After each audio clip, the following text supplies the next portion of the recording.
Mi nombre es Laura Vargas y soy gestora de programas para América Latina y Caribe en el Departamento de Agua y Saneamiento del Instituto Internacional de Agua de Estocolmo. Es un placer para mí estar moderando esta sesión. Para las palabras de bienvenida me gustaría invitar a Ms. Batsi Mayuru. Ella es oficial técnico de agua, saneamiento, higiene y salud de la Organización Mundial de la Salud. Over to you, Batsi. Thank you, Laura. Good morning, good afternoon, good evening to everyone who's joining us today, and a warm welcome to this session on promoting the human rights to water and sanitation, and specifically looking at the role that regulators can play. My name is Batsirai Majuru, and I'm a technical officer with the World Health Organization Water, Sanitation, Hygiene, and Health Unit. So we know that regulation plays an essential role in fulfilling the human rights to water and sanitation by ensuring adequate service provision through formal mechanisms.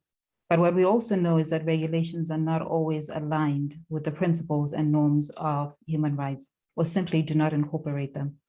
So in this session today, we'll be tackling some of the questions as to why this is the case, and specifically two main questions. First, how can we progressively incorporate the human rights perspective into regulatory frameworks? And what are the challenges in incorporating these principles in the frameworks? The session today has been organized in collaboration with a number of partners.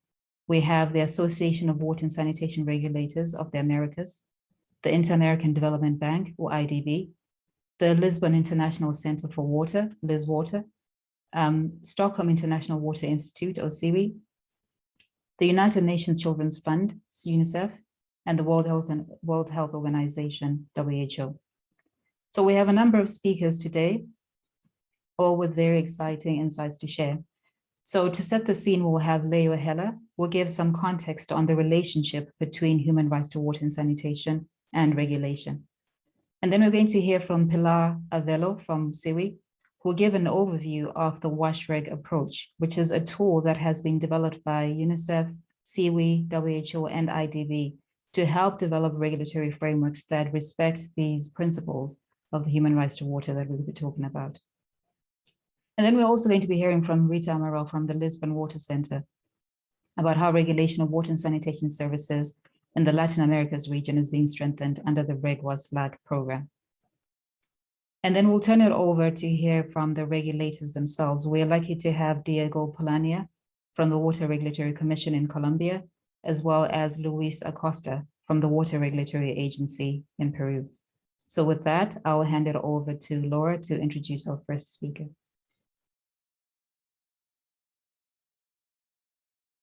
Muchas gracias, Batsi, por tus palabras y esta breve introducción a lo que será nuestra sesión. Nuestro primer ponente es Leo Heller, y quién mejor para hablarnos del papel esencial que pueden desempeñar los marcos regulatorios de la prestación de los servicios para el ejercicio efectivo de los derechos humanos al agua y al saneamiento.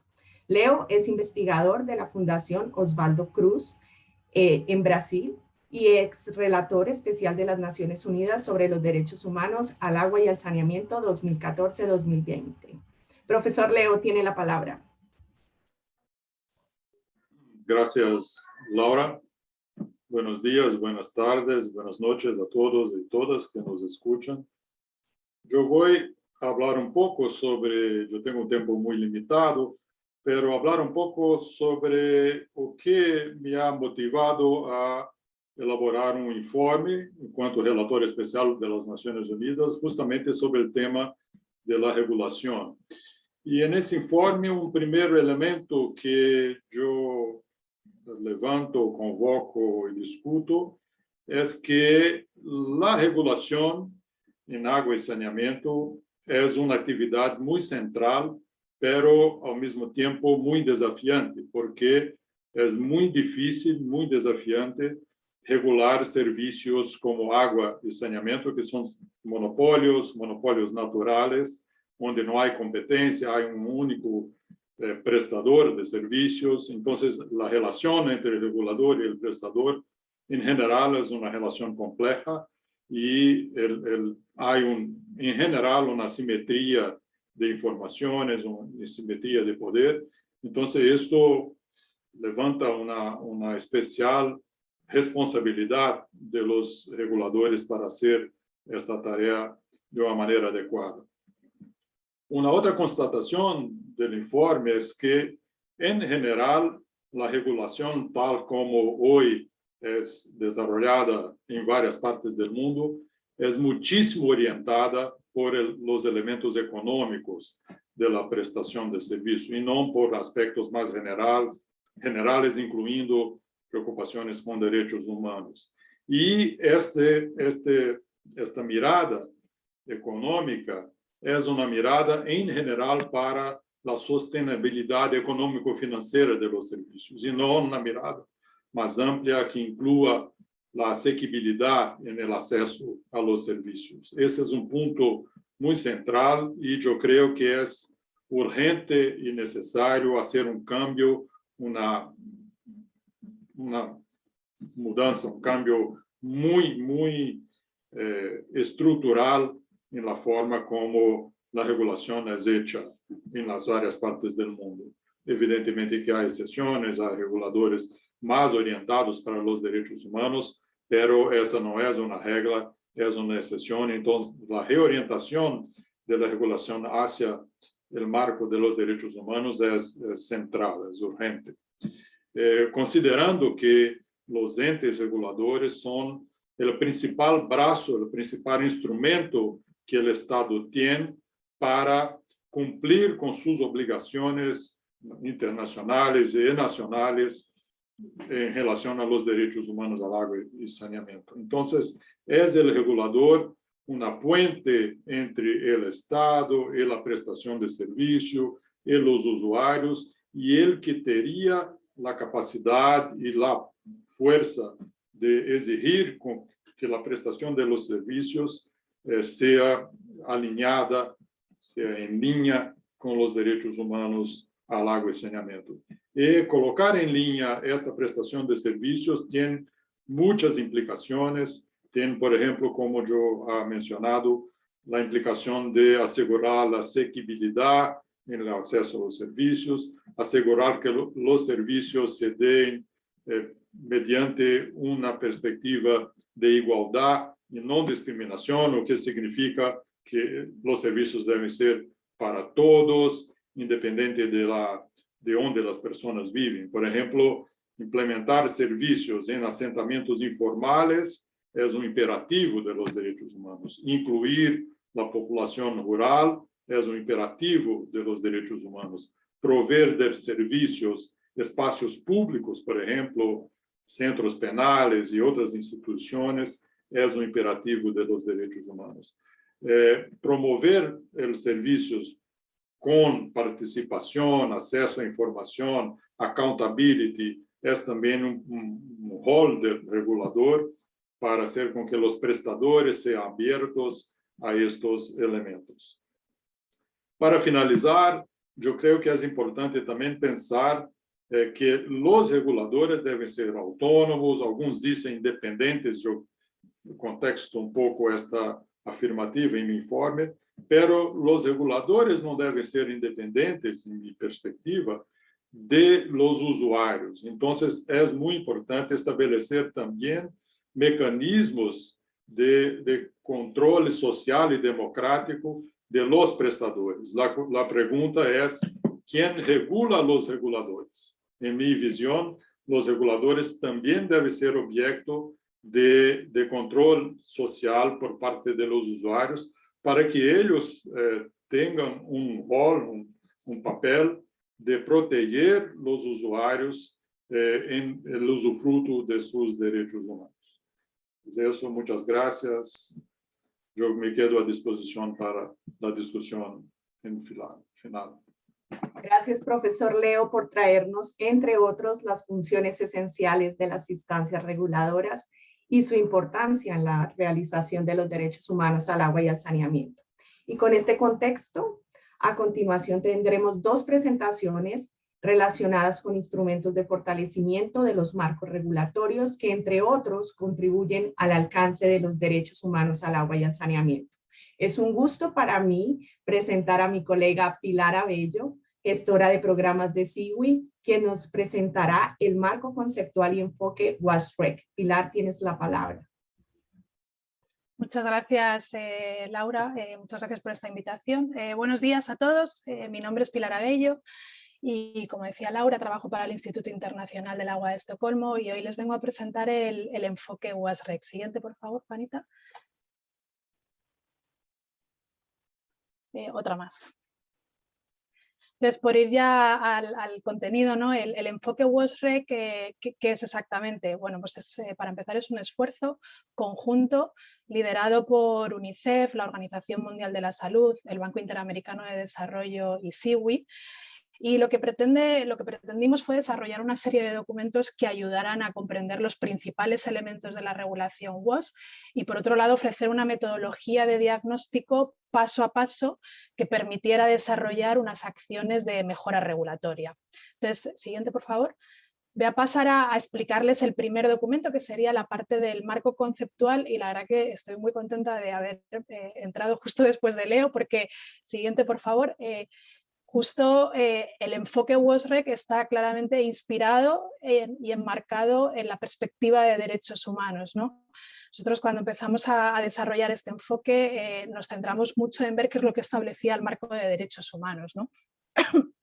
Disculpen. Entonces, en este sentido, lo primero que entendemos es que el objetivo último de la regulación debería ser darle contenido y sentido práctico tanto a los criterios normativos como a los principios de derechos humanos. Entonces, lo que fuimos es ir desgranando cada uno de los elementos de la gobernanza regulatoria, que son los cuadraditos que ven abajo: teoría de la regulación, modelos regulatorios, autonomía, principios, para ver cómo, desde una perspectiva de derechos humanos, a qué nos referimos con cada uno de ellos. Siguiente, por favor. Entonces, voy a ir explicando muy brevemente cada uno de estos conceptos. Hemos dejado en la presentación todo el contenido para que lo puedan ver, porque estaremos colgando las presentaciones más adelante.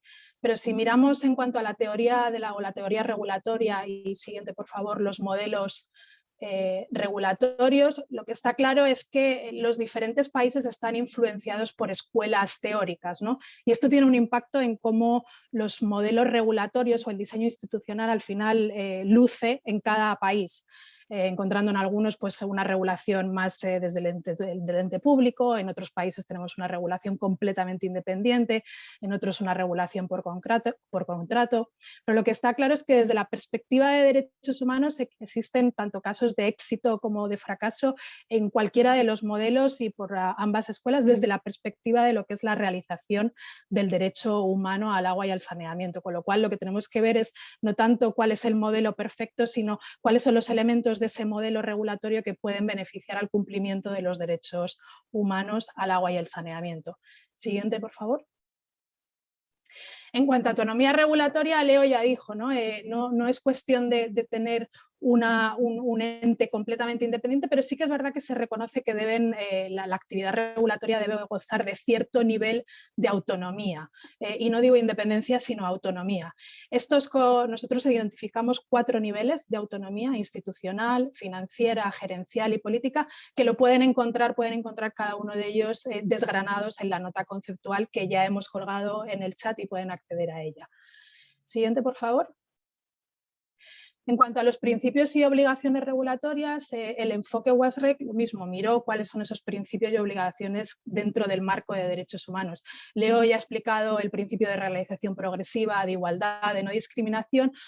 También incluimos los principios transversales a todos los derechos humanos, que básicamente establecen que tanto las normas regulatorias como las políticas públicas no solamente influye el contenido, el qué es lo que establecen esas políticas públicas, sino cómo se implementan, ¿no? Es decir, que tienen que contemplar los principios de participación, tienen que ser establecidas de manera transparente y asegurando la sostenibilidad de los servicios. Siguiente, por favor.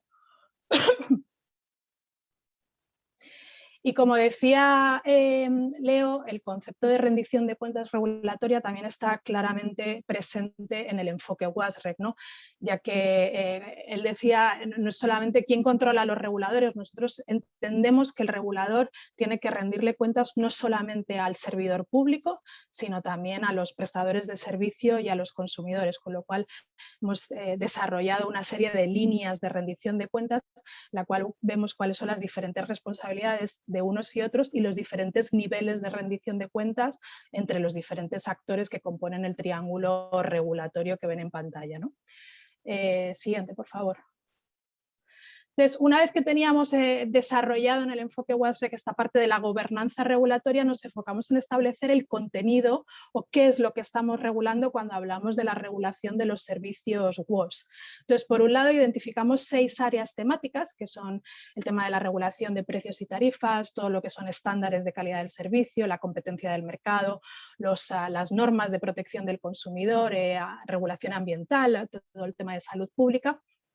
E identificamos que en el momento en el que una agencia reguladora o un ente regulador o la actividad regulatoria en un país decide empezar a regular cualquiera de estas áreas temáticas, el proceso siempre más o menos se establece en 3 grandes tareas, ¿no? La primera sería, y aplican de igual manera para todas, si estamos hablando de tarifas, protección del consumidor, calidad del servicio, lo primero que tenemos que hacer es definir cuáles van a ser las reglas del juego y aprobar licencias.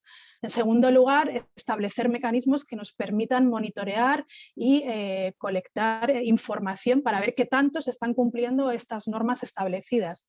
Y por último, aplicar las normas o establecer mecanismos que nos permitan controlar el cumplimiento de las normas, ¿no? Bien, por ejemplo, a través de sanciones o a través de incentivos, etc.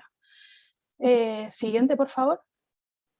Entonces, esta primera parte que he contado, que es como darle un poco forma a toda la amalgama de teoría regulatoria que existía, ¿no? En el cual, como ya digo, lo que queríamos era enmarcarlo dentro de la perspectiva de derechos humanos. Una vez que teníamos los conceptos claros, lo que hicimos fue desarrollar una metodología que básicamente es una forma práctica en la cual podemos establecer y trabajar de manera práctica con todos estos conceptos y ayudar a los países a mejorar su calidad regulatoria. Entonces, siguiente, por favor. La metodología del enfoque WASREC está diseñada como un diagnóstico multiactor, que lo que permite es lo que decía, ¿no? a través de un enfoque sistémico y lo que permite es ir identificando diferentes retos y oportunidades en lo que es la materia regulatoria en un determinado contexto. Y al final lo que queremos con ello es desarrollar una hoja de ruta, un conjunto de soluciones que puedan implementarse y mejorar los servicios de agua y saneamiento. Esta metodología puede ser implementada tanto por el Gobierno nacional o en los diferentes niveles subnacionales, o también puesta en marcha y liderada evidentemente por los reguladores, pero también en algunos casos por asociaciones de consumidores y otros grupos de interés. Siguiente, por favor. Pilar, tienes 1 minuto. Gracias. Entonces, lo que vemos en pantalla básicamente es cómo está diseñado lo que sería un proceso en un país o en un contexto determinado. Para empezar, lo primero que vemos es que esta herramienta y esta metodología puede ser implementada en diferentes contextos, ¿no? Bien, por ejemplo, en Etiopía, que están discutiendo ahora mismo la creación o no del ente regulatorio, en algunos contextos en el que, por ejemplo, el regulador quiere mejorar su actividad regulatoria, o en otros contextos en el que existen a lo mejor diferentes organizaciones con varios mandatos y es más un tema de coordinación de mandatos entre distintas instituciones. Entonces, hay una primera fase en la que es el entendimiento del contexto, ¿no? Que se puede hacer a través de revisión bibliográfica, entrevistas, etcétera, para justamente entender cuál es la situación actual o el punto de partida, ¿no? Después hay un taller que pasaré en la siguiente, todavía no, en la siguiente slide a explicar cómo se organiza ese taller, en el cual este taller lo que ha hecho ha sido desarrollar diferentes instrumentos y metodologías para cada uno de los conceptos que he explicado en la primera parte de mi presentación. Después vendría una fase de validación de resultados, implementación de las actividades y monitoreo y evaluación. Entonces, ¿cómo es? Siguiente diapositiva, por favor. ¿Cómo es que está estructurado este taller? Pues bien, lo que hemos hecho ha sido agarrar cada uno de los conceptos, tanto del contenido regulatorio como del ciclo regulatorio, e ir desgranando a través de diferentes ejercicios, a través de diferentes instrumentos. Hemos desarrollado una forma de facilitar una discusión guiada en un contexto multiactor. Entonces, tanto para los elementos de gobernanza regulatoria, como por ejemplo elementos de definición de normas en calidad del servicio, protección del consumidor, tenemos diferentes instrumentos que los encontrarán en el documento de metodología del enfoque WESREC, que permiten facilitar una discusión guiada en un entorno multiactor. Y solamente, siguiente diapositiva, solamente como ejemplo, esto, por ejemplo, son los instrumentos que utilizamos para facilitar la discusión en cuanto a las áreas temáticas de regulación y el ciclo regulatorio, en el que lo que hicimos fue una revisión de cuáles eran los instrumentos comúnmente más utilizados por los diferentes reguladores, y esta revisión de 61 instrumentos nos sirve como insumo en el momento del taller para poder ir identificando la regulación y que los reguladores y los que están en la mesa del taller puedan ir teniendo insumos para ver cuáles serían aquellos instrumentos a implementar que pudieran mejorar cada una de las áreas regulatorias.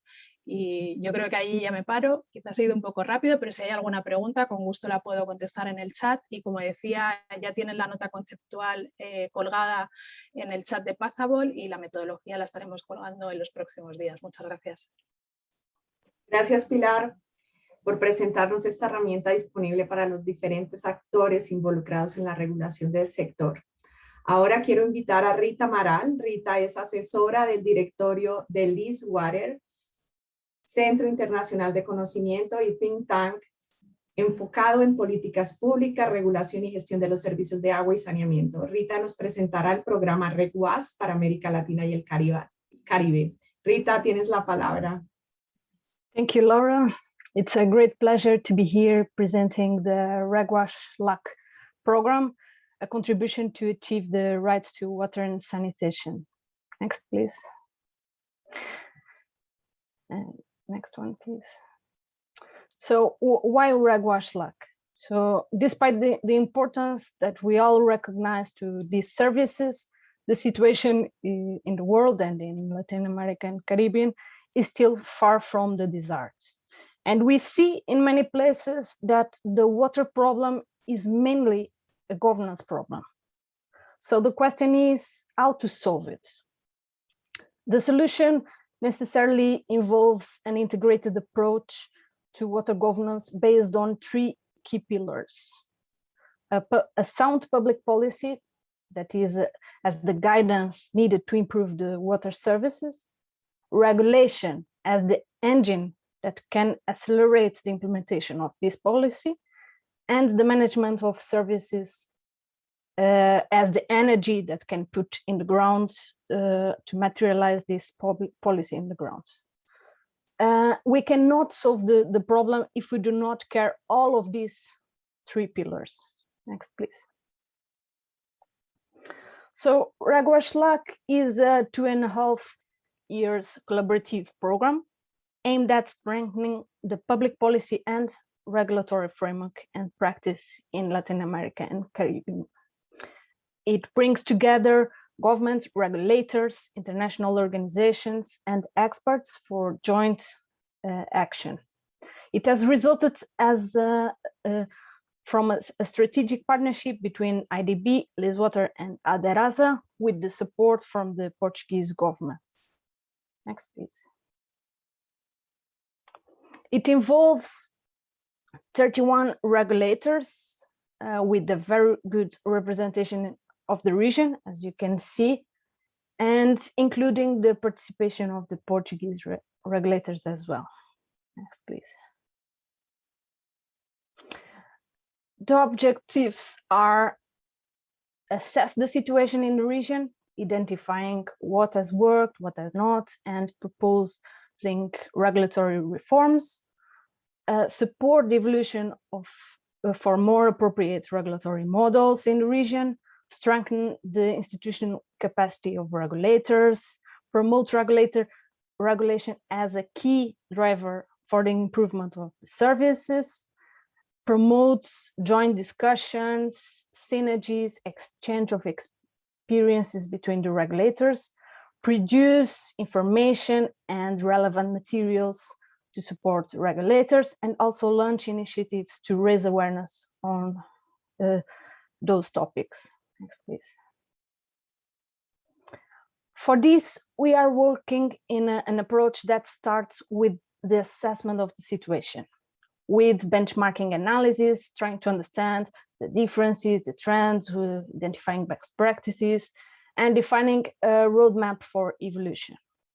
Based on that assessment, we identify high priority topics and promote brainstorms where the regulators jointly discuss and give strategic advice.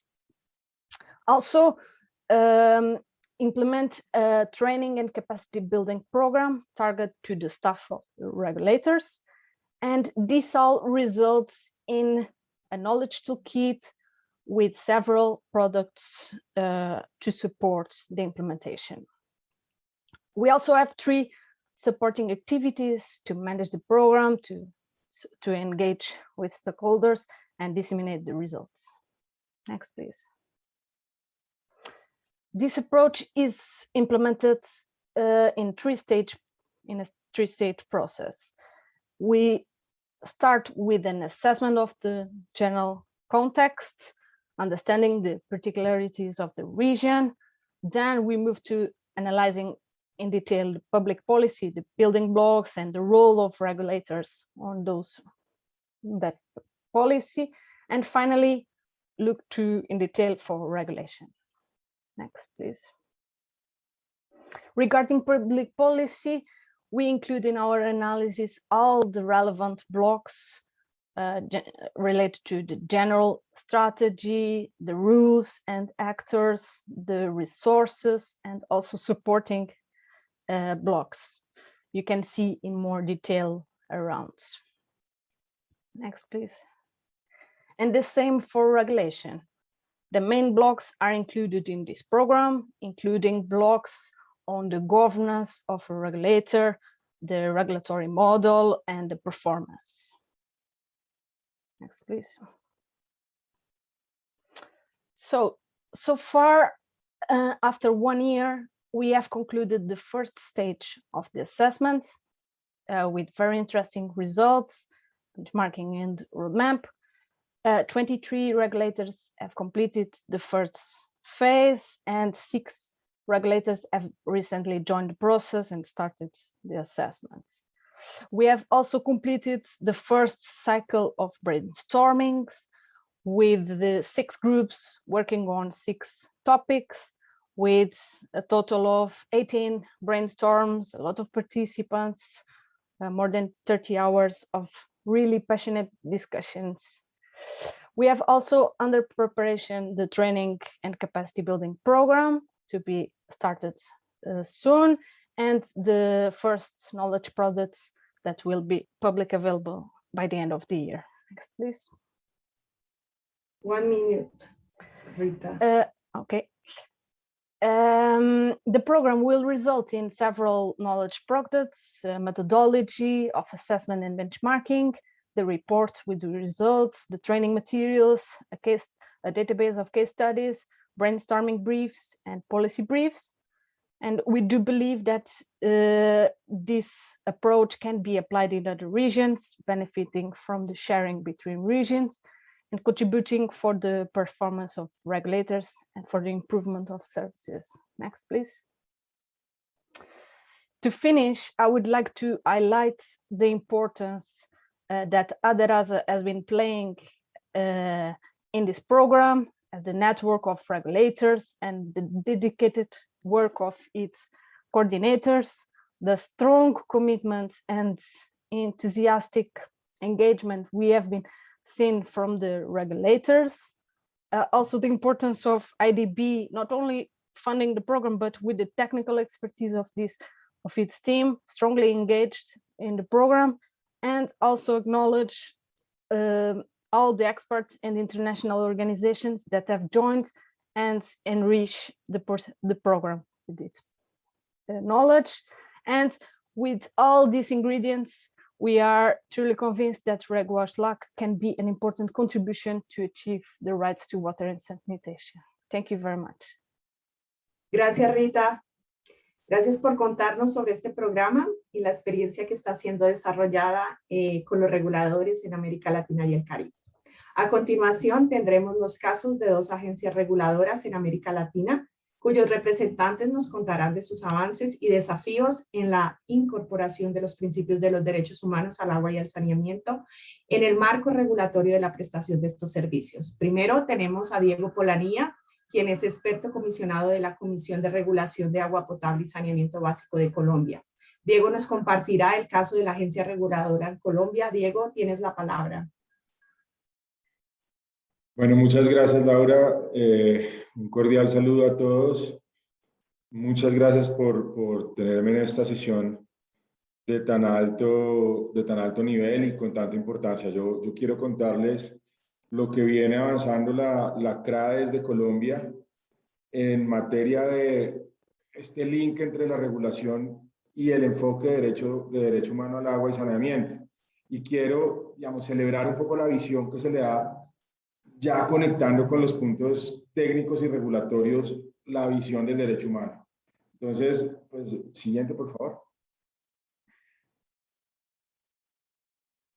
Listo. Entonces, digamos, aquí tengo en un eje los principios regulatorios que tiene la ley para el desarrollo de la regulación en nuestro país: suficiencia financiera, eficiencia económica, solidaridad, simplicidad, transparencia y neutralidad.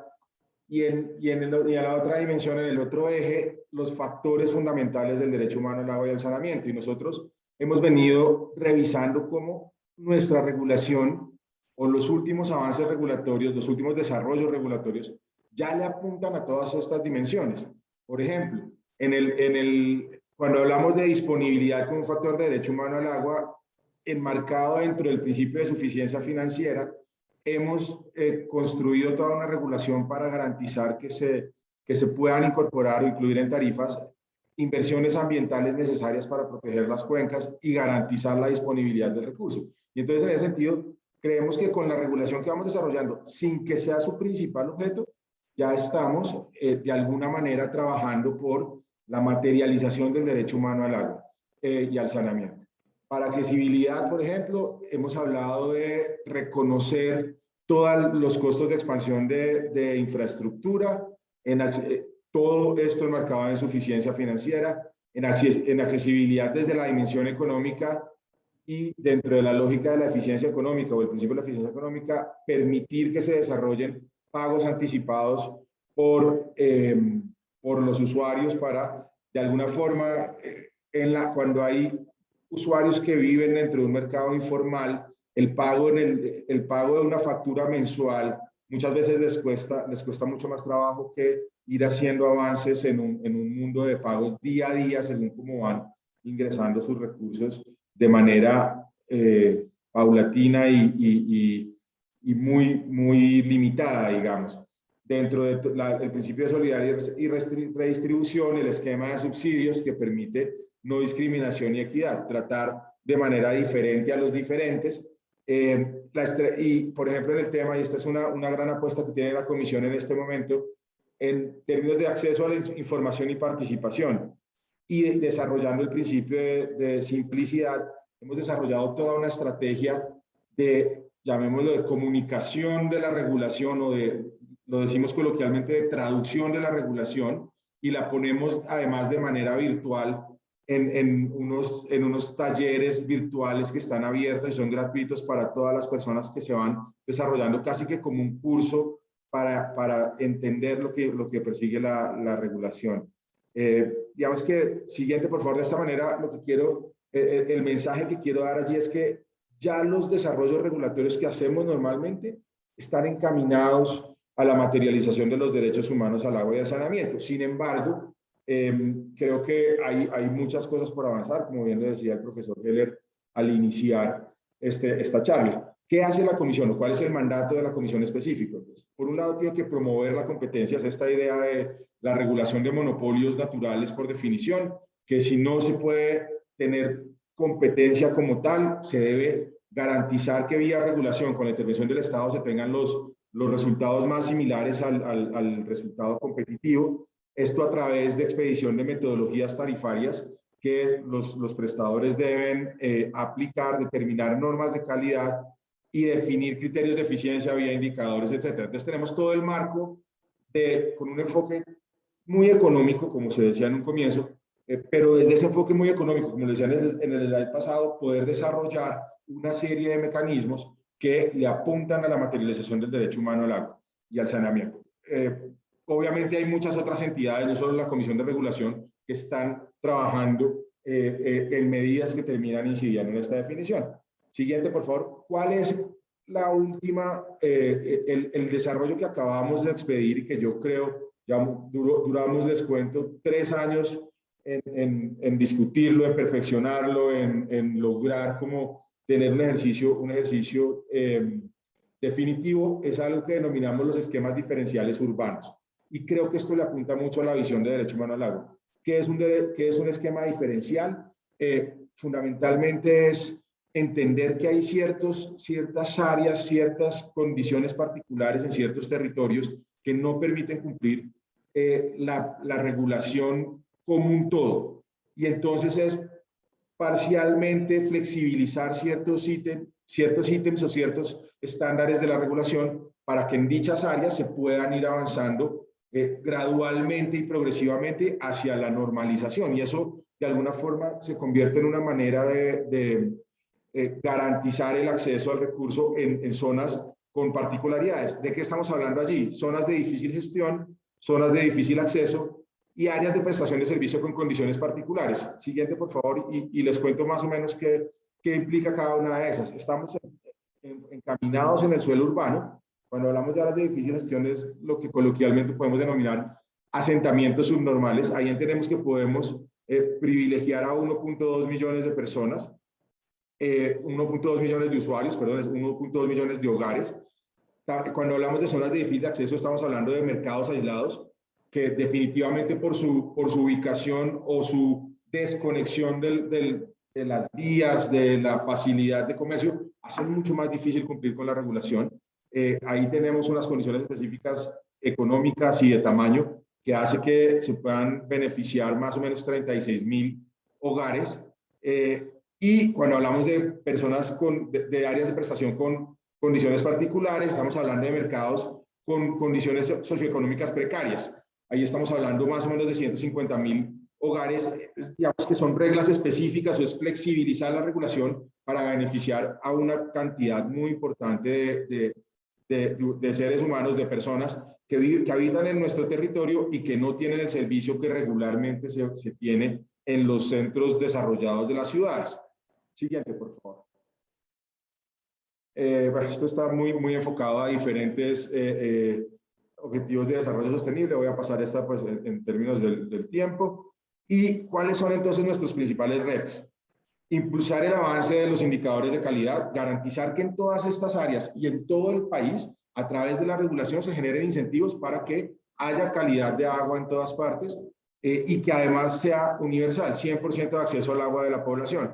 Promover la gestión sostenible del recurso hídrico, toda esta lógica que hablábamos al comienzo de sostenibilidad y permitir inversiones ambientales, entonces, señales que además permitan, por ejemplo, el reciclaje y el reuso del recurso, identificar mecanismos con mayor impacto para incentivar la materialización del derecho humano al agua y al saneamiento, analizar entonces viabilidad de diferentes alternativas, cuantificar sus costos y definir quién los asume. Y en esto quiero ser muy claro. Nuestra visión, entendiendo, por ejemplo, lo que decía el profesor Heller, creo que es muy importante mantener siempre como una línea la sostenibilidad financiera.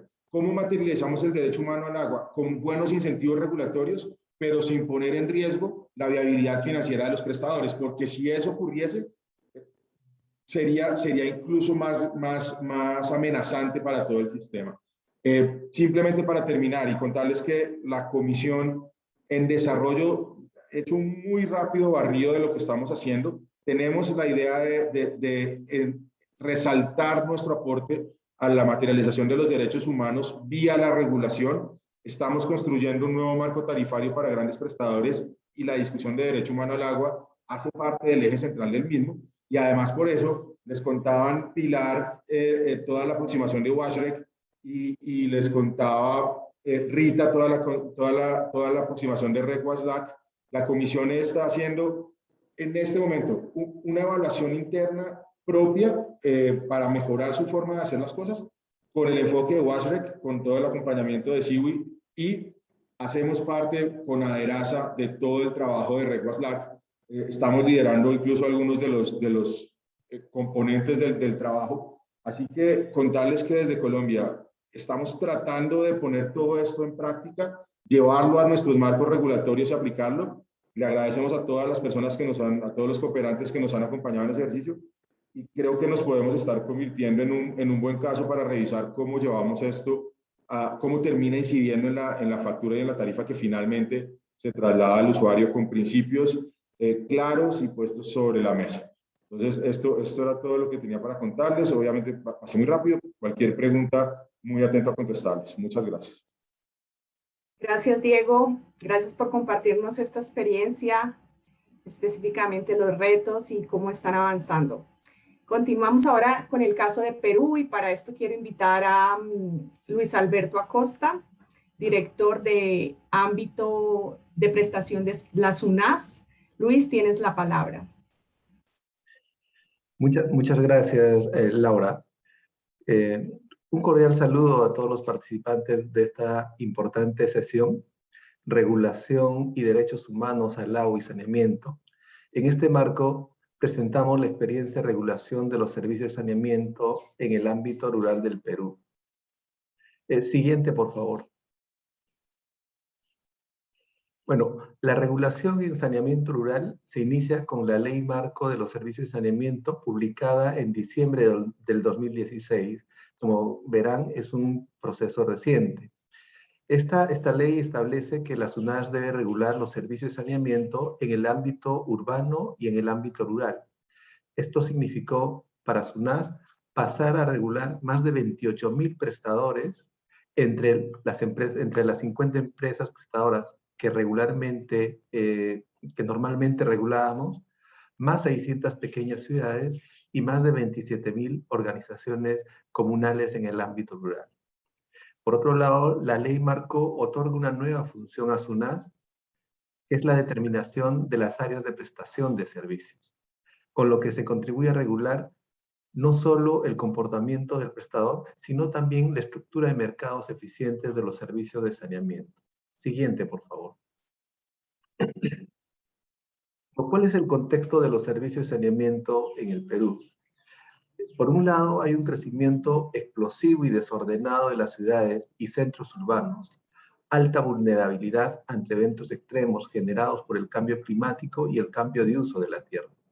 Por otro lado, existe alta atomización de prestadores, sobre todo en el ámbito rural. Esto genera desafíos importantes para el saneamiento, resaltando el acceso al agua segura, ¿no? Observar esa cifra del 3%, que es nuestro verdadero desafío en el país, además de la sostenibilidad de los servicios. Siguiente, por favor.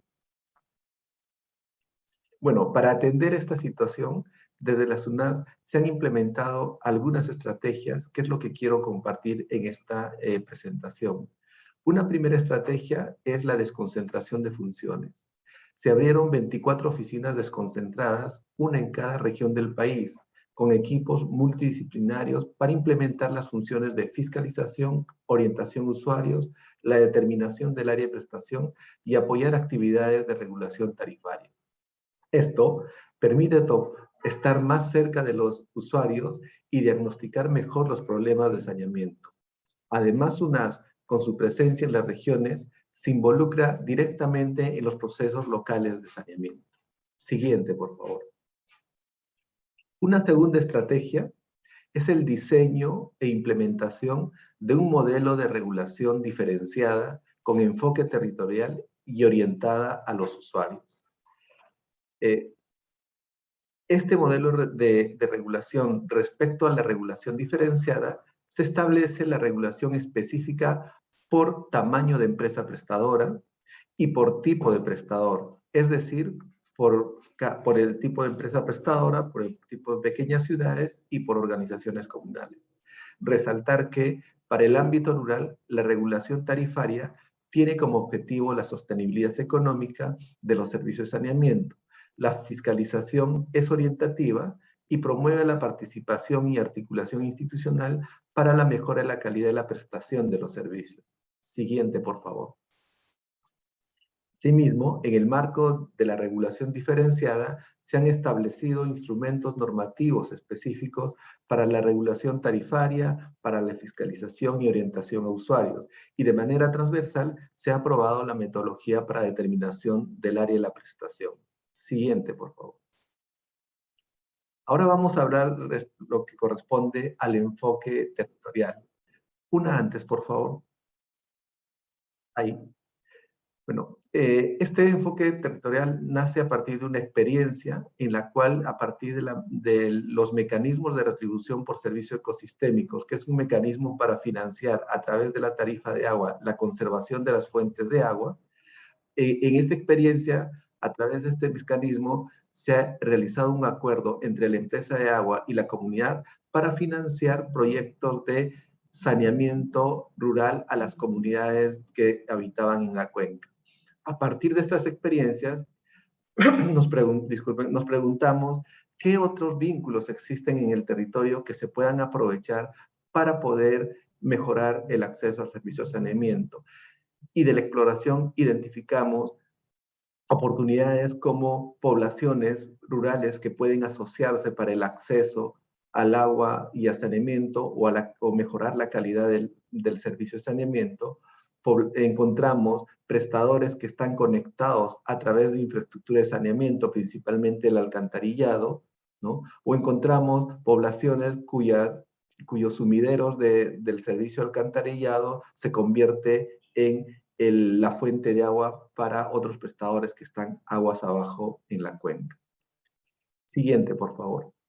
Estos vínculos existentes en el territorio permiten aprovechar oportunidades para mejorar la calidad de la prestación de los servicios de saneamiento, entre los que podemos destacar oportunidades de integración de prestadores, que es una política pública en el país, oportunidades de inversión compartida de infraestructura, oportunidades para el reuso de aguas residuales, oportunidades para gestionar de manera conjunta los riesgos de desastre y adaptación al cambio climático. Siguiente, por favor. Esta mirada territorial fue la base para definir una metodología para determinar el área de prestación. Como ven en la diapositiva, el área de prestación se define como el ámbito de responsabilidad en la que los prestadores de servicios de saneamiento brindan dichos servicios e incluye un área potencial en la que podría brindarlos eficientemente.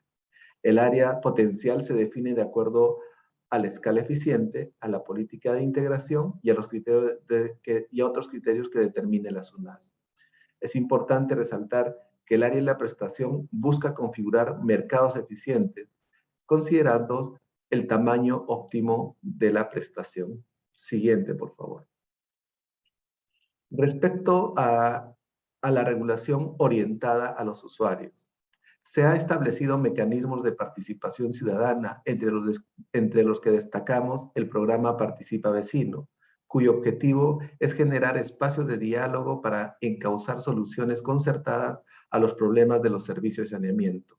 Este programa se soporta en la información generada a partir de la fiscalización. En el gráfico se muestran algunos resultados del programa Participa Vecino, tanto en el ámbito urbano y el ámbito rural. Siguiente, por favor. Asimismo, en el diseño de la cadena de resultados, a partir de las actividades de asistencia técnica en cuota familiar, orientación a usuarios, fiscalización de prestadores, proponen como resultado intermedio la mejora de la calidad y sostenibilidad de la prestación de los servicios de saneamiento, aspectos relevantes para contribuir con los objetivos nacionales relacionados a la reducción de la prevalencia de enfermedades respiratorias, enfermedades diarreicas y anemia en la población infantil. Siguiente, por favor. Una tercera estrategia implementada por la SUNAS está relacionada con la gestión de la información. Para ello, generamos información primaria a partir de las funciones de fiscalización y caracterización de prestadores. Esta información es base para soportar procesos locales, por ejemplo, el cálculo de la cuota familiar, el programa Participa Vecino, entre otros. Asimismo, la información agregada soporta procesos regionales de interés, como los planes regionales de saneamiento, procesos de integración de prestadores, planes de inversión en infraestructura para el cierre de brechas, entre otros. Es importante mencionar que toda la información está organizada en el Sistema de Información de SUNAT y se puede acceder a través de la página web. Siguiente, por favor. Una cuarta estrategia es la coordinación y articulación institucional, relevante para avanzar en la mejora de la calidad de la prestación y sostenibilidad de los servicios de saneamiento. Para ello es importante identificar actores clave, objetivos comunes y sobre todo estrategias que permitan el trabajo articulado. Mostramos dos ejemplos de trabajo articulado. Uno a nivel local en la región del Cusco con el Programa Nacional de Saneamiento Rural para organizar la sostenibilidad económica de la cloración a través de la cuota familiar. La otra experiencia a nivel nacional a través del Fondo de Estímulo al Desempeño para avanzar en la cloración de sistemas de saneamiento en pequeñas ciudades, en coordinación con el Ministerio de Desarrollo e Inclusión Social, el Ministerio de Vivienda, el Ministerio de Salud y los gobiernos regionales. Siguiente, por favor.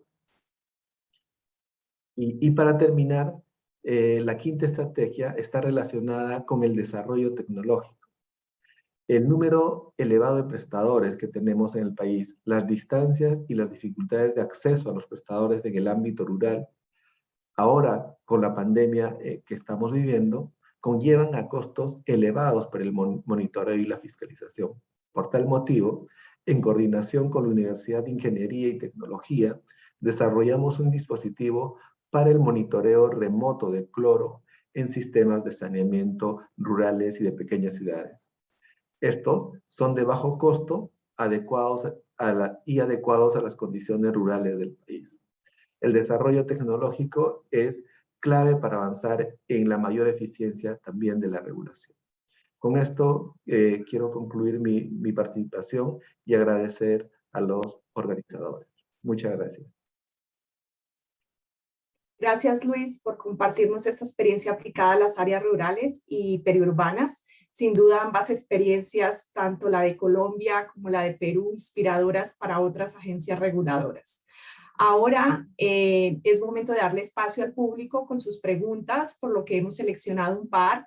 Aquellas preguntas que no alcancemos a responder serán respondidas en los próximos días. Entonces, invito a Diego y a Luis.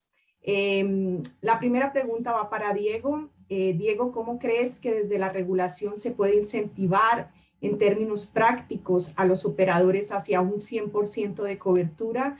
Y voy a de una vez darle la pregunta a Luis. Luis, ¿cómo se puede regular el espacio rural sobre la base de un trabajo voluntario? Entonces vamos contigo, Diego, con la respuesta. Gracias. Vale, muchas gracias, Laura, y muchas gracias a quien hace la pregunta. Digamos que hay una premisa que creo que es fundamental y es que el operador esté logrando recuperar el 100% de los costos en los que incurre para expandir o desplegar esa cobertura hasta el 100%. Pero digamos que eso es lo que normalmente hace la regulación o busca la regulación. Hay dos formas, digamos, o dos caminos en los que los reguladores usualmente buscamos ese objetivo. Los incentivos y los castigos. Entonces, lo que estamos tratando de generar en Colombia es como una gradualidad, una diferencia entre el reconocimiento de particularidades y que los operadores puedan construir un plan gradual con metas, con indicadores y con recursos, además recursos de otras entidades, de otros niveles de gobierno, para que al final tengan una meta clara de llegar al 100%, pero que hagan un trazado, una senda clara con indicadores y con recursos, y que ese plan además sea asistido y que el control no sea tan amenazante, digamos, sino más un tema de asistencia para permitir que ya, si estamos en esa última milla, territorios como los que mencionaba Luis en Perú, zonas periurbanas, zonas rurales, pues que haya un incentivo a que realmente se realice el esfuerzo y sin tanto temor a que haya sanciones y castigos, sino más bien acompañamiento de asistencia técnica. Luis. Sí, Gracias. Sí, bien interesante la pregunta y es el caso que tenemos en el Perú. Y creo que es importante los instrumentos que diseñas para tal caso, ¿no? En nuestro caso, por ejemplo, la fiscalización que realizamos a las organizaciones comunales, que por lo general tienen un componente más de voluntariado, ¿no es cierto? Nuestra fiscalización es una fiscalización orientativa que busca orientar, capacitar y ayudar a los dirigentes de las organizaciones comunales a encontrar solución a sus problemas. La otra característica es la participación, ¿no? A través de nuestro programa Participa Vecino, generamos los espacios de participación y invitamos a las instituciones como los gobiernos locales, gobiernos regionales o la cooperación para poder ayudar a estas organizaciones comunales a encontrar solución a su problema en el saneamiento. Entonces, hay algunas características como la fiscalización orientativa, como la participación, que son claves para poder avanzar en la regulación en este tipo, en organizaciones comunales donde principalmente prime el voluntariado. Muchas gracias a los dos por sus respuestas. Y bueno, vamos ahora ya finalizando. Para las palabras de cierre, quiero invitar a Jorge Álvarez Sala, especialista en agua y saneamiento de UNICEF en la sede central de Nueva York. Actualmente es, entre otras cosas, el punto focal para aspectos relacionados con la regulación y más en concreto con el desarrollo del WASREC del que Pilar nos habló previamente. Yo me despido aquí, agradezco a los organizadores, a los ponentes y al público que nos acompañó en esta sesión y a mi colega Juanita Ayala y demás colegas que apoyaron esta sesión y el evento. Sigan disfrutando de la Semana Mundial del Agua. Jorge, tienes la palabra. Gracias. Gracias, Laura. Y muchas gracias a todos los ponentes por sus presentaciones. Permítanme que haga algunas reflexiones finales a raíz de lo discutido. En primer lugar, evidenciar la importancia central de la regulación en el buen funcionamiento del sector del agua y saneamiento desde el punto de vista de derechos humanos y de mejora de los servicios. Tal y como ha presentado Pilar, la regulación está en el centro del triángulo de accountability o de rendición de cuentas, con vértices en los tomadores de decisiones a nivel de gobierno, en los proveedores de servicios y en los usuarios. Sin unos roles y funciones claros en la regulación, resulta difícil que los servicios de provisión de agua y saneamiento puedan ser sostenibles a largo plazo. Entre otras funciones, los reguladores permiten que las políticas públicas sean adecuadas, protegen a los operadores y a los consumidores. Hemos visto diferentes áreas regulatorias, incluyendo la regulación de precios, de la competencia, la regulación ambiental, de la calidad del servicio, de la protección del consumidor y de la salud pública. Y hemos conocido un poco mejor en qué consiste la metodología WASREC. En la plataforma Pathable, al lado del chat, en el apartado Files, pueden descargarse un resumen de dicha metodología. Y se espera que en los próximos días esté disponible en las páginas web de los promotores de esta herramienta, SIWI, UNICEF, la Organización Mundial de la Salud y el Banco Interamericano de Desarrollo. Pero esta no es la única iniciativa que busca mejorar los sistemas de regulación.